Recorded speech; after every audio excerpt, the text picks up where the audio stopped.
Governor Rick Snyder spent Saturday assisting residents of southeast Michigan with cleanup efforts after last week's devastating flood. The day started in Southgate, where the governor and First Lady Sue Snyder teamed up with Congressman John Dingell and his wife Debbie. Together, they helped residents load flood-damaged furniture and other belongings into a truck to be hauled away.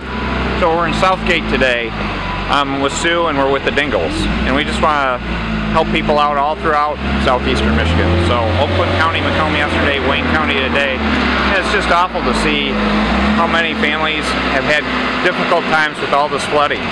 Family items being thrown out, furniture, so many important things to them.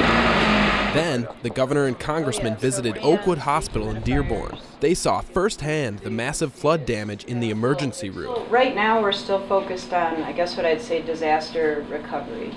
We're trying to do our best to count everything that's been impacted, but that's massive.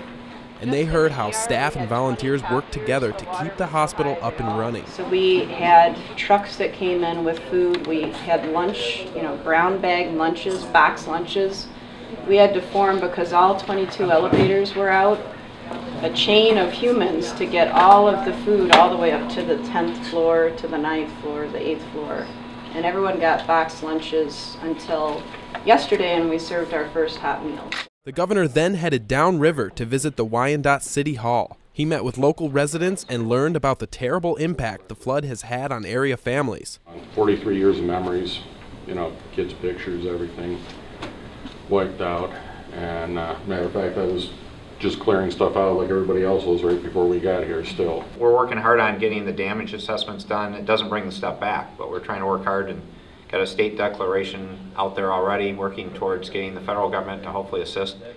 The last stop of the day was at Monroe Elementary. The governor met with the school superintendent and volunteers working to get the school cleaned up before classes start in a few weeks. And it's been wonderful to see the outpouring of support.